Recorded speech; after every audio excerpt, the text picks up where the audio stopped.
Hi ಎಲ್ರಿಗೂ ನಮಸ್ಕಾರ. Kamakshi Kumar YouTube ಚಾನಲ್ಗೆ ಸ್ವಾಗತ. ನಾವು ಹೋಗಿರೋದು ಮಂತ್ರಾಲಯಕ್ಕೆ. ನಾವು ಇಡೀ ಫ್ಯಾಮಿಲಿ ಹೋಗಿದ್ವಿ. ನಮ್ಮ ಕಡೆ ಫ್ಯಾಮಿಲಿ ಎಲ್ಲ ಒಟ್ಟು 22 ಜನ ಹೋಗಿದ್ವಿ. 2 ತಿಂಗಳು ಮುಂಚೆ ನಾವು ಟ್ರೈನ್ ಟಿಕೆಟ್ ಬುಕ್ ಮಾಡಿಸಿದ್ವಿ. ನಾವು ತಿಂಡಿ ಎಲ್ಲ ಮಾಡ್ಕೊಂಡು ಹೋಗಿದ್ವಿ. ಟ್ರೈನಲ್ಲಿ ಹೋದ್ವಿ. ಎಲ್ಲರೂ ರಾತ್ರಿ ಎಲ್ಲ ಜರ್ನಿ ಇತ್ತು. ನಾವು ಬೆಳಗಿನ ಜಾವ 3:30ಗೆ ಹೋದ್ವಿ. ಅಲ್ಲಿ ಹೋಗಿ ರೂಮ್ ಮಾಡ್ಕೊಂಡ್ವಿ 4. ಲೇಡೀಸ್ಗೆಲ್ಲ 2 ರೂಮು, ಜೆಂಟ್ಸ್ಗೆಲ್ಲ 2 ರೂಮ್ ಮಾಡ್ಕೊಂಡ್ವಿ. ಸ್ನಾನ ಎಲ್ಲ ಮಾಡ್ಕೊಂಡು ಬೆಳಗಿನ ಜಾವ ಎದ್ದು ರೆಡಿಯಾಗಿ ನಾವು ಆಚೆ ಬಂದ್ವಿ. ಆಚೆ ಬಂದು ಹೂ ತಗೊಂಡು, ಹೂ ನೋಡೋಕ್ಕೆ ಅಲ್ಲಿ ತುಂಬ ಚೆನ್ನಾಗಿರುತ್ತೆ. ದಂಡೆ ಕಟ್ಟಿರ್ತಾರೆ, ಕನಕಾಂಬ್ರ, ಮರಳೆ ಹೂನ, ಅದನ್ನೆಲ್ಲ ತಗೊಂಡು ಮುಡ್ಕೊಂಡ್ವಿ. ಆಮೇಲೆ ದೇವಸ್ಥಾನದ ಹತ್ರ ಹೋದ್ವಿ ನಾವೆಲ್ಲರೂ. ಅಲ್ಲಿ ಬೆಳಗಿನ ಜಾವ 5 ಗಂಟೆಗೆ ಸುಪ್ರಭಾತ ಹಾಕ್ತಾರೆ. ಅದು ಕೇಳೋಕ್ಕೆ ಎಷ್ಟು ಚೆನ್ನಾಗಿರುತ್ತೆ. ದೇವಸ್ಥಾನದ ಹತ್ರ ಬಂದು ನಾಮ ಇಡಿಸ್ಕೊಂಡ್ವಿ. ಪೂಜ್ಯಾಯ ರಾಘವೇಂದ್ರಾಯ ಸತ್ಯಧರ್ಮರಥಾಯ ಚ ಭಜತಾಂ ಕಲ್ಪವೃಕ್ಷಾಯ ನಮತಾಂ ಕಾಮಧೇನವೇ. ಪ್ರತಿ ಗುರುವಾರ ಈ ಮಂತ್ರ ಹೇಳೋಕ್ಕೆ ಎಷ್ಟು ಖುಷಿ ಆಗುತ್ತಲ್ವ. ದೇವಸ್ಥಾನಕ್ಕೆ ಹೋಗೋಕ್ಕೆ ಮುಂಚೆ ಅಲ್ಲೇ ಮಂಚಾಲಮ್ಮ ದೇವಿ ಇದ್ದಾರೆ, ಅವ್ರಿಗೆ ಮೊದಲು ಪೂಜೆ ಮಾಡಿಸ್ಬೇಕು. ಅಲ್ಲೇ ಆರತಿ ಮಾಡಿ ಅಂತೆಲ್ಲ ದೀಪದ ಆರತಿ ಮಾಡಿ ಅಂತೆಲ್ಲ ಹೇಳ್ತಾ ಇರ್ತಾರೆ.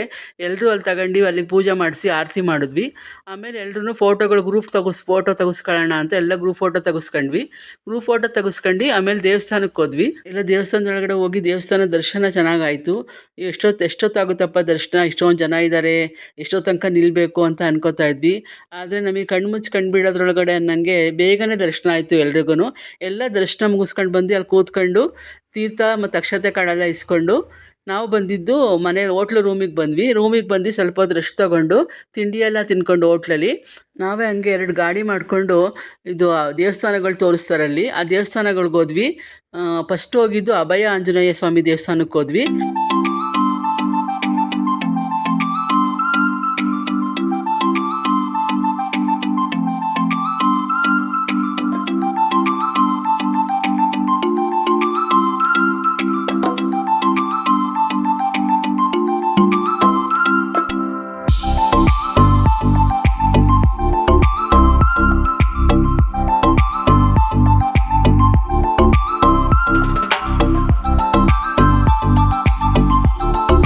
ಅಲ್ಲಿಂದ ನೆಕ್ಸ್ಟು ರಾಯರು ವಿಶ್ರಾಂತಿ ಪಡೆದ ಸ್ಥಳಕ್ಕೆ ಹೋದ್ವಿ. ಅಲ್ಲೆಲ್ಲ ಫೋಟೋ ಮತ್ತೆಲ್ಲ ತಿಳ್ಕೊಂಡು ಅಲ್ಲಿ ಜಾಗಗಳನ್ನೆಲ್ಲ ನೋಡಿದ್ವಿ ಎಲ್ಲರೂ ಸೇರಿ.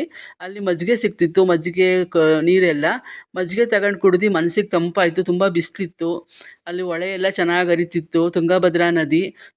ಹೊಳೆ ನೋಡೋಕ್ಕೇ ಖುಷಿ ಆಗ್ತಾಯಿತ್ತು. ಅಲ್ಲೋಗಿ ಸ್ವಲ್ಪ ನೀರೆಲ್ಲ ಮುಡ್ಕೊಂಡು ಆಟ ಆಡಿ ಎಲ್ಲರೂ ಆಮೇಲೆ ಮೇಲೆ ಬಂದು ಅಲ್ಲಿ ದರ್ಶನ ಎಲ್ಲ ಮಾಡಿಕೊಂಡು ನಾವು ಇನ್ನೊಂದು ದೇವಸ್ಥಾನಕ್ಕೆ ಹೋದ್ವಿ. ಅಲ್ಲಿ ರಾಯರು ವಿಶ್ರಾಂತಿ ಮಾಡ್ತಿದ್ದ ಜಾಗ ಆದಮೇಲೆ ರಾಯರು ಅಲ್ಲಿ ಅಡುಗೆ ಮಾಡ್ಕೋತಾ ಇದ್ರಂತೆ ಮತ್ತು ಖಾರ ರುಬ್ಕೊಡ್ತಿದ್ರಂತೆ. ಅದೆಲ್ಲ ಇದೆ ಅಲ್ಲಿ, ನೋಡೋಕ್ಕೆ ಚೆನ್ನಾಗಿದೆ. ಅಲ್ಲೆಲ್ಲ ದೇವ್ರುಗಳು ಇದೆ. ಅಲ್ಲೆಲ್ಲರೂ ಭಟ್ರುಗಳೆಲ್ಲ ಅದ್ರ ದೇವ್ರ ಬಗ್ಗೆ ವಿವರವಾಗಿ ಹೇಳ್ತಾ ಇರ್ತಾರೆ. ಅದನ್ನೆಲ್ಲ ಮುಗಿಸ್ಕೊಂಡು ನೆಕ್ಸ್ಟ್ ನಾವು ಪಂಚಮುಖಿ ದೇವಸ್ಥಾನಕ್ಕೆ ಹೋದ್ವಿ. ಪಂಚಮುಖಿ ದೇವಸ್ಥಾನ ತುಂಬ ರಶ್ ಇತ್ತು, ತುಂಬ ಜನ ಇದ್ದರು. ಹೋದರೆ ನಾವು ದರ್ಶನ ಮಾಡೋಕ್ಕೆ ಒಂದು 2 ಅವರಾರು ಬೇಕಿತ್ತು. ನಾವೊಂದು 22 ಜನ ಇದ್ವಿ. ಹಾಗಾಗಿ ನಾವಲ್ಲಿ ಆಚೆನೇ ನಮಸ್ಕಾರ ಮಾಡ್ಕೊಂಡು ಅಲ್ಲಿ ಸ್ವಲ್ಪ ಹೊತ್ತು ಕೂತ್ಕೊಂಡು ಬೇರೆ ದೇವಸ್ಥಾನಗಳೆಲ್ಲ ಹೋಗಿ ಅಲ್ಲಿ ನಮಸ್ಕಾರ ಮಾಡಿಕೊಂಡು ನಾವು ಬಂದ್ವಿ.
ನಾವಲ್ಲಿ ಊಟಕ್ಕೆ ಹೋದ್ವಿ ಎಲ್ಲರೂ. ಎಲ್ಲ ಊಟ ಮಾಡ್ಕೊಂಡು ಮತ್ತು ಅಲ್ಲಿಂದ ನಾವು ಗೋಶಾಲೆಗೆ ಹೋದ್ವಿ. ಗೋಶಾಲೆಗೆ ಹೋಗಿ ಗೋವುಗಳ್ನೆಲ್ಲ ನೋಡ್ಕೊಂಡು, ಆಮೇಲೆ ಇನ್ನೂ ಒಂದು ದೇವಸ್ಥಾನ ಇತ್ತು, ಆ ದೇವಸ್ಥಾನಕ್ಕೂ ಹೋಗಿ ನೋಡ್ಕೊಂಡು ಅಲ್ಲಿ ಮೆಟ್ಲೆಲ್ಲ ಹತ್ಬೇಕಿತ್ತು. ಎಲ್ಲರೂ ಚೆನ್ನಾಗಿ ದೇವಸ್ಥಾನಗಳು ನೋಡ್ಕೊಂಡು ಖುಷಿಯಿಂದ ನಾವು ದೇವಸ್ಥಾನದಿಂದ ಆಚೆ ಬಂದು ಮತ್ತೆ ರೂಮ್ಗೆ ಬಂದ್ವಿ.